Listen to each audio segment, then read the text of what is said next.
মানে এই কেন্দ্রে এবারে নির্বাচনী লড়াই একটা হাড্ডাহাড্ডি চিত্তাকর্ষক লড়াই দেখা যেতে পারে। একটা হাড্ডাহাড্ডি লড়াইয়ের জন্য লাভলির বিপরীতে দাঁড় করানো হয়েছে রূপা গঙ্গোপাধ্যায়কে। এবার তৃণমূল কংগ্রেসের কাছ থেকে ছিনিয়ে নেওয়ার জন্য মরিয়া হয়ে লড়াইয়ে নেমেছে ভারতীয় জনতা পার্টি। নিজস্ব কনস্টিটিউয়েন্সি অর্থাৎ সোনারপুর দক্ষিণ থেকেই প্রার্থী হবেন।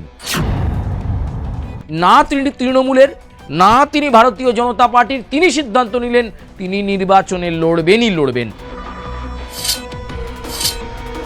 অধিকাংশ মানুষই বলছেন এবারের লড়াই এই সোনারপুর দক্ষিণে তৃণমূল বনাম বিজেপি। নমস্কার, আমি সুচারু। দাদা দিদির রাজনীতির এই প্ল্যাটফর্মে আপনাদেরকে স্বাগত জানাই। খেলা জমে গেছে, তার কারণ 2026-এর বিধানসভা নির্বাচনের প্রার্থী তালিকা ঘোষণা হয়ে গেছে। আর প্রার্থী তালিকা ঘোষণার সাথে সাথে এই মুহূর্তে শাসক বিরোধী সব শিবিরেই প্রস্তুতি এখন তুঙ্গে। সকলে মিলে এখন হাত জোড় করে পৌঁছচ্ছেন, বাড়ি বাড়ি যাচ্ছেন জনসংযোগে, নির্বাচনী প্রতিশ্রুতি রাখছেন তারা। কেন মানুষ বেছে নেবে সংশ্লিষ্ট রাজনৈতিক দলের প্রার্থীকে, তারা তাদের মতো করে যুক্তি রাখছেন। আর এরই মাঝে আজকে আমরা যে বিধানসভা কেন্দ্র নিয়ে আপনাদের সামনে একটু আলোকপাত করতে এলাম দাদা দিদির রাজনীতির এই প্ল্যাটফর্মে, এই নির্বাচনে এই কেন্দ্র কিন্তু অত্যন্ত একটা চিত্তাকর্ষক কেন্দ্র বলা যেতে পারে। মানে এই কেন্দ্রে এবারে নির্বাচনী লড়াই একটা হাড্ডাহাড্ডি চিত্তাকর্ষক লড়াই দেখা যেতে পারে। প্রথমেই বলি এই কেন্দ্রের নাম, সেই কেন্দ্রের নাম হচ্ছে সোনারপুর দক্ষিণ।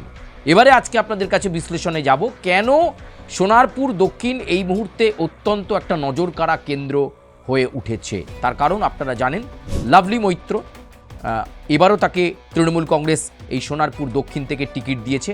অনেকে বলেছিল এবার আর লাভলি মৈত্র টিকিট পাবেন না, কিন্তু এবার আবার লাভলিকে তৃণমূল কংগ্রেস দাঁড় করিয়েছে এবং লাভলিকে নিয়ে নানা জল্পনা ছিল, কিন্তু সে সমস্ত জল্পনার অবসান ঘটিয়ে লাভলি আবার নির্বাচনী ময়দানে এবং সোনারপুর দক্ষিণে তৃণমূল কংগ্রেসের প্রার্থী। তার পাল্টা উল্টো দিকে দাঁড় করানো হয়েছে বিজেপির লড়াকু নেত্রী রূপা গঙ্গোপাধ্যায়কে।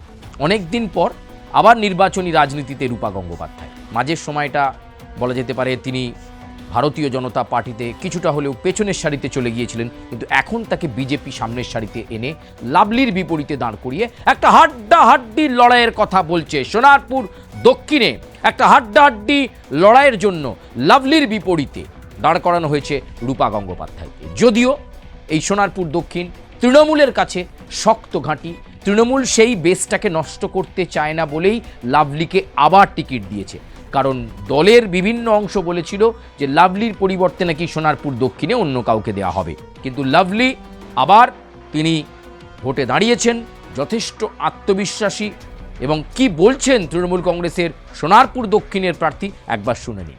সবসময় প্রস্তুত থাকি, কারণ আমরা সারা বছর মানুষের পাশে থাকি, মানুষের জন্য কাজ করি, মানুষকে পরিষেবা দিই, সুখ দুঃখে মানুষের সাথে থাকি।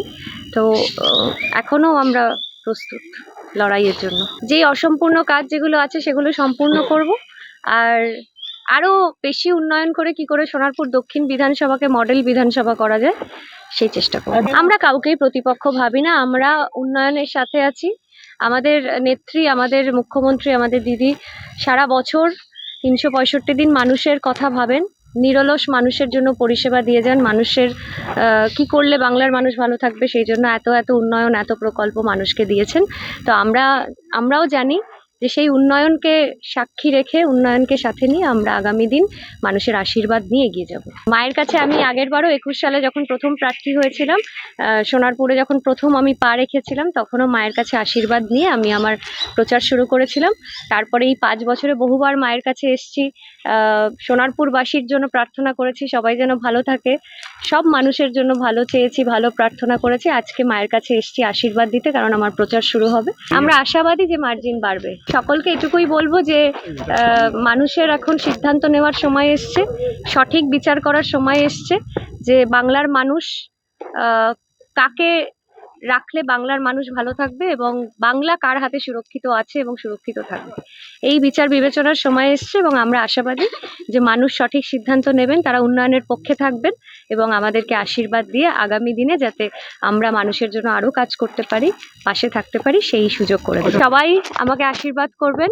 আমি আপনাদের ঘরের মেয়ে ছিলাম, আপনাদের ঘরের মেয়ে আপনাদের আশীর্বাদের অপেক্ষায় আছে।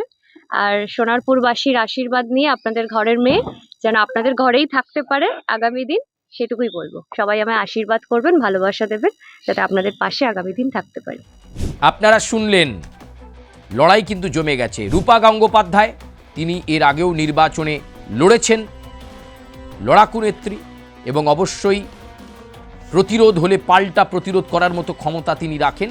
কিন্তু সোনারপুর দক্ষিণে ভারতীয় জনতা পার্টির সাংগঠনিক দিক, বিগত কয়েক বছরে যে ধরনের সাংগঠনিক দুর্বলতা ছিল, সেই সাংগঠনিক দুর্বলতা কাটিয়ে বিজেপি অনেকটাই উজ্জীবিত এবং সোনারপুর দক্ষিণ এবার তৃণমূল কংগ্রেসের কাছ থেকে ছিনিয়ে নেওয়ার জন্য মরিয়া হয়ে লড়াইয়ে নেমেছে ভারতীয় জনতা পার্টি। তাই রূপা গাঙ্গুলিকে মুখ হিসাবে ব্যবহার, একদিকে তার দীর্ঘদিনের অভিনেত্রী ইমেজ, আর অন্যদিকে তিনি লড়াকু, এই বিষয়টাকে রাখা হয়েছে। কিন্তু এর মাঝে এই লাভলি এবং রূপা গাঙ্গুলির লড়াইয়ের মাঝে আরও একজন রয়েছেন, তিনি আবার ভূমিকন্যা বলতে পারেন। সোনারপুর দক্ষিণকে হাতের তালুর মতো চেনেন।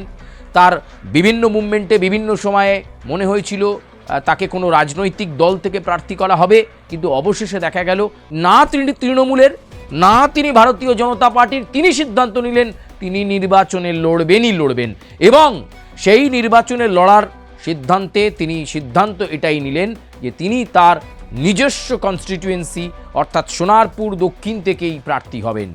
সেই মতো তিনি ঘোষণাও করে দিয়েছেন। কার কথা বলছি?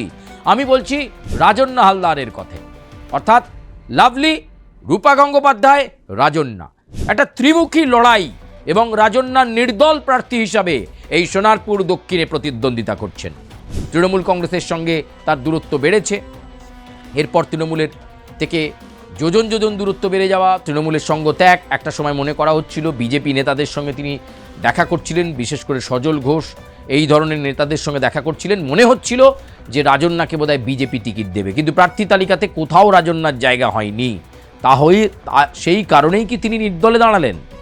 তিনি মনে করছেন এই সোনারপুরে মানুষ ভূমিকন্যাকেই নির্বাচিত করবে।